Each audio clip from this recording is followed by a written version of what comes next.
Hello survivors and welcome to another Walking Dead Road to Survival video, and in this video we're going to be just recapping some of the posts that have been put on the forums by Scopely and their surrounding the region transfers, weapon inventory cleanup and cheater bans. So first up we're going to look at the region transfer update, and it is also including the faction event lock that is currently in place. So as the post says, it says survivors will be making some event scheduling adjustments to the remainder of the month of June.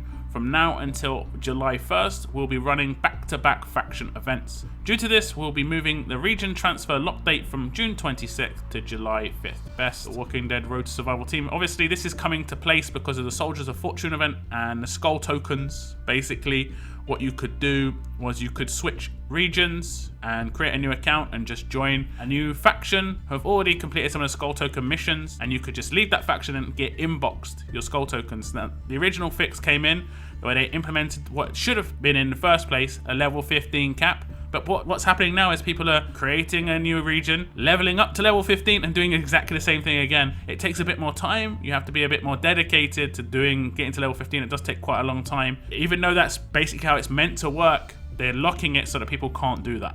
And that's basically why this is coming. So until July 1st, it's going to be whoever is in your faction right now is going to be in your faction until July 1st. Hopefully there are no wars in that time, because I know there are a lot of split up factions right now because they were split up because people had left and there was just a sudden raid tournament. This all came from a sudden raid tournament that was just dumped on us, and then we had to sort of respond. And whatever our faction was like at that point was pretty much how it was going to be, well, for 2 weeks, pretty bad. So that's the first part, and that's just, I'd say that's the most important part in terms of an extension to the region transfer lock. But here's the second part, is a weapon inventory cleanup, and it says, in our ongoing effort to improve the day-to-day technical performance of Road to Survival, we've recently identified an area where we believe we can improve the game's performance for a number of players. Specifically, we've seen that many players have an extremely high quantity of low quality weapons in their inventory. Having such a high number of weapons in your inventory can have a significant impact on the overall game performance.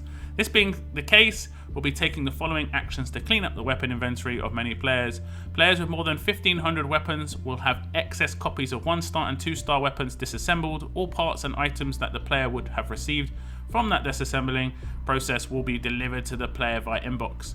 Note, only duplicates of 1-star and 2-star weapons in a player's inventory will be disassembled. Players will still retain 1 copy of every 1-star and 2-star weapon in their inventory. Weapons assigned to your teams, your faction supporter in your weapon crafting, or locked weapons will not be disassembled.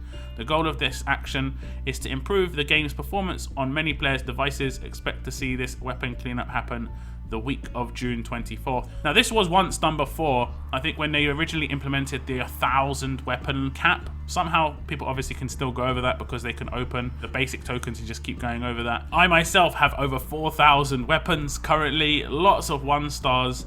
Now, one thing to note, of course, is this isn't going to cost you any materials. So if you have got a lot of weapons, you could just basically save a lot of materials. They're going to disassemble stuff for you, but you're not going to receive the 25% bonus that you could get from territories if you cared about that. But if you have any of these weapons where they've got a special in it, some people do have 1-star absolute defense weapons, 1-star stun on defense weapons, that sort of thing, because they crafted it a long time ago. It is slightly cheaper to, craft it on a 1-star weapon, even though you're not going to be able to get very good upgrades. It's not going to be a good weapon overall, but it was a cheap and easy way to, especially to get absolute defense back in the day if you really desperately needed it. You have to lock that weapon. So you click the eye in the top right hand corner of the weapon to get the information, and then you just click the lock button in the top left, as you can see, and make sure it's locked. Because if you don't lock that weapon and you want to keep that absolute defense weapon, you don't lock that weapon and you want to keep that stun on defense weapon, if it's not equipped to anybody, it's not locked in the game, it will be removed. So make sure you click that lock button. It is only 1- and 2-star weapons that is doing this, but it might be worth just taking like a quick video of your inventory, because you just never know. You never know. If suddenly 4-star weapons start disappearing, people are going to be asking questions, of course. But I guess this is an important thing. I personally haven't noticed any in terms of pure performance in Road to Survival, but I guess it can be quite bad for the servers in terms of having 4,500 weapons for me, and then like everybody else, it can be pretty bad, I guess.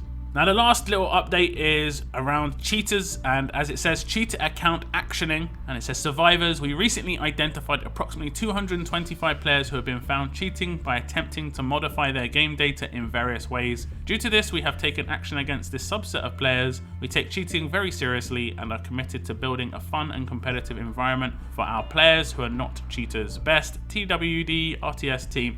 So that's good. Obviously getting cheaters out of the way and just publishing that you're getting rid of some cheaters is good as well, because there'll be suddenly, you know, there'll be some factions where one of your members have just disappeared, like as if they just got removed. They most likely were one of these cheaters if that's the case. So if they suddenly come back and just were like, oh yeah, I decided to leave the game, they probably just were actually banned from cheating. So just be aware of that potential.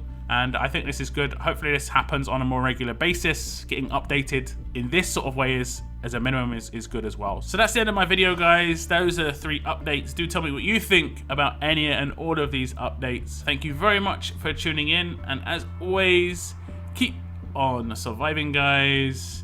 Keep on surviving.